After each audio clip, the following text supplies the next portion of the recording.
अपने परिवार के साथ काफी खुश थी, और वो खुश होती भी क्यों नहीं।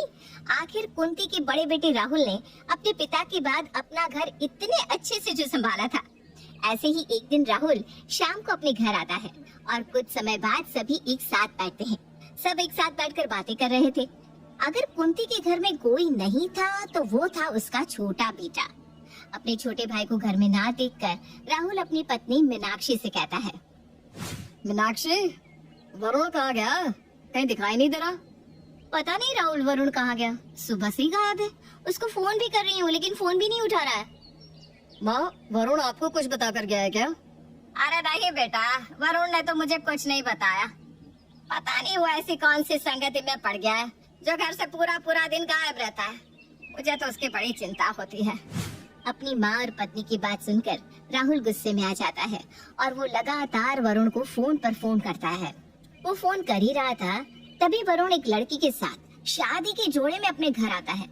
वरुण को इस तरह शादी के जोड़े में एक लड़की के साथ देखकर कुंती, राहुल और मीनाक्षी तीनों ही हैरान हो जाते हैं। ये क्या देख रहा हूँ मैं? तू शादी के जोड़े में? और ये लड़की कौन है? भैया, मैं इससे प्यार करता था।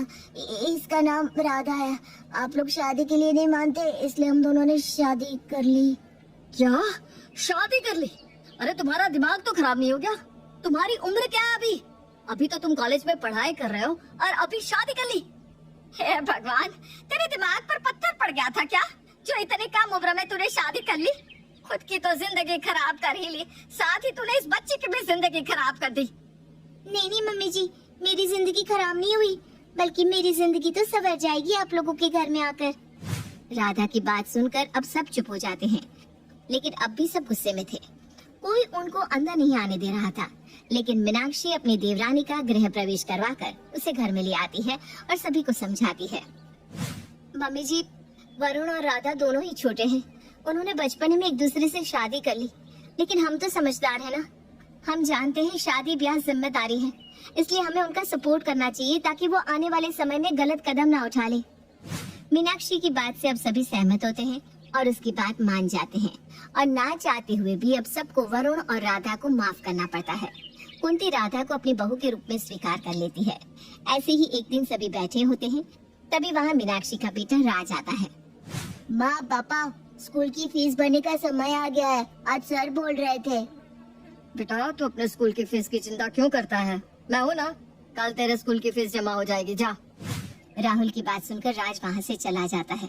अगले दिन जैसे ही राहुल की फीस भर के वो घर की ओर लौट रहा था, तभी उसका एक्सीडेंट हो जाता है और मौके पर ही उसकी मौत हो जाती है।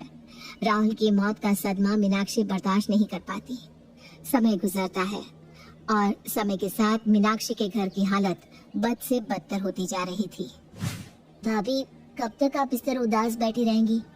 जरा राज की तरफ देखो, उसे आपकी जरूरत है भाभी, और उसके साथ हमें भी आपकी जरूरत है। वरुण की बात सुनकर मीनाक्षी अपने आंसू पोंछती है। तुम सही कह रहे हो वरुण, मेरे घर को मेरी जरूरत है।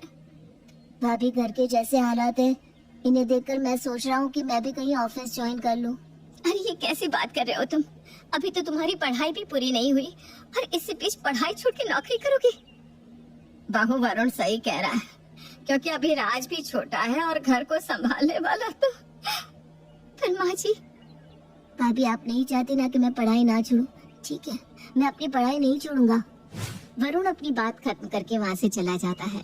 राहुल के मौत के बाद घर की सारी जिम्मेदारी मीनाक्षी के ऊपर आ जाती है। मीनाक्षी का घर अब उसकी पेंशन से चलने लगा था।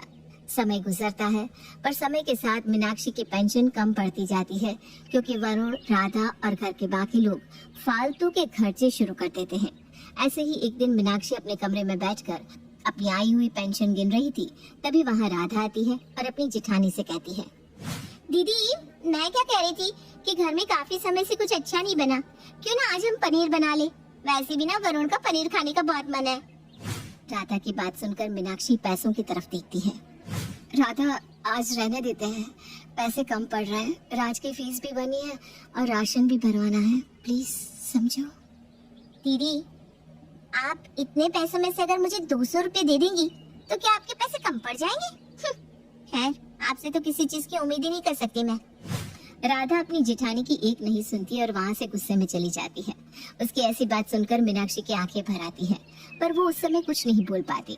कुछ देर बाद राज स्कूल से घर आता है और रोते हुए अपनी माँ मीनाक्षी के गले लग जाता है। राज, क्या हुआ? तुम इस तरह रो क्यों रहे हो? माँ मुझे स्कूल से डिस्क्वालीफाई कर दिया। क्या? पर क्यों? फीस ना भरने के चलते सर ने मुझे खड़ा कर मेरा मजाक बनाया और गुस्से में मेरे सर को धक्का दे दिया। राज की बात सुनकर मीनाक्षी अपने सर पर हाथ रखकर बैठ जाती है। पैसे ना होने की वजह से राज को भी बाहर काफी शर्मिंदगी महसूस हो रही थी, जिस कारण उसने गलत कदम उठाया। ये देखकर मीनाक्षी को जरा भी अच्छा नहीं लगता और वो सीधा वरुण के पास जाती है, जहाँ वो राधा और वरुण की बातें सुन लेती है। ऐसा बात नहीं वरुण जी, जब तक जेठ जी जिंदा थे तब तक दीदी का मुंह तक नहीं खुलता था, लेकिन अब तो कैची की तरह जुबान चल रही है उनकी। एक बात बताओ, अब बाहर जाकर काम क्यों नहीं करते? और कब तक आप घर वालों से छुप छुप कर यूं इस तरह काम करते रहेंगे? अरे कभी तो आप सबको बताएंगे ना कि आप भी काम कर रहे हैं। अरे धीरे बोलो ना राधा, दीवारों के भी कान होते। अगर यहाँ किसी ने सुन लिया ना कि मैं घर से ही काम कर रहा हूँ तो मुझे भी इस घर में पैसे देने पड़ेंगे। मैं भैया की तरह बेवकूफ नहीं हूँ जो हर चीज घर के लिए न्यौछावर कर दूं। अरे मेरी भी कुछ जिम्मेदारी है जो मुझे निभानी है, जैसे कि तुम, माँ। वरुण की बात सुनकर मीनाक्षी को एक धक्का लगता है और वो उन सब चीज को याद करती है जो राहुल और उसने मिलकर वरुण के लिए की थी। वरुण की बात सुनकर मीनाक्षी अपने कमरे में जाती है और राहुल की फोटो लेकर फूट फूट कर रोने लगती है। जिस वरुण को मैंने अपने बेटे की तरह पाला, जिसको किसी चीज की कमी नहीं छोड़ी, आज वो मुझे और मेरे बेटे को ही देखना पसंद नहीं कर रहा।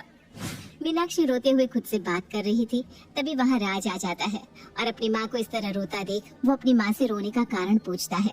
उसके पूछने पर मीनाक्षी उसको सब कुछ बता देती है, जिस पर राज अपनी माँ से कहता है, माँ अगर ऐसी बात है तो कोई बात नहीं, मैं कमाऊंगा और हमारे घर को मैं संभालूंगा। नहीं बेटा, मैं तेरी पढ़ाई बीच में बंद नहीं करवा सकती, चाहे मुझे इस घर में रहना पड़े या ना रहना पड़े। इतना बोलकर मीनाक्षी गुस्से में वहाँ से चली जाती है और सभी घर वालों को बुलाती है। क्या हुआ भाभी, आपने अचानक सबको इस तरह क्यों बुलाया? जरा रुकिए देवर जी, माँ जी को भी आ जाने दीजिए, तब उनके सामने ही सारी बात होगी। मीनाक्षी के इतना बोलते ही कुंती भी वहाँ आ जाती है। क्या हुआ बहू, अचानक तूने हम सबको ऐसे क्यों बुलाया? माँ जी, अब मुझसे इस घर का खर्चा नहीं उठ पाता। वो तो मेरे पति बेवकूफ थे जो उन्होंने इस घर के लिए इतना किया। क्यों देवर जी, सही कह रही हूँ ना मैं? खैर अब मुद्दे की बात पर आती हूँ। मैं इस घर में 1 रुपया भी खर्च नहीं करूंगी, क्योंकि मेरी सारी पेंशन राज की फीस में जाएगी और अब से इस घर में वरुण भी उतना ही पैसा देगा जितना कि मैं। भाभी आप ये क्या कह रही है? मैं तो कमाता भी नहीं, कहाँ से पैसे दूंगा?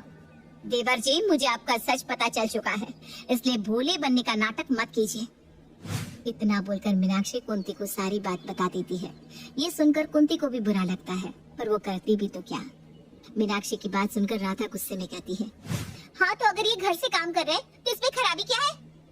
खराबी कुछ नहीं है राधा, बस अब से वरुण भी इस घर में पैसे देगा और अगर तुम्हें मेरे और मेरे बेटे से इतनी ही परेशानी है तो मैं आज ही ये घर छोड़कर चली जाऊंगी।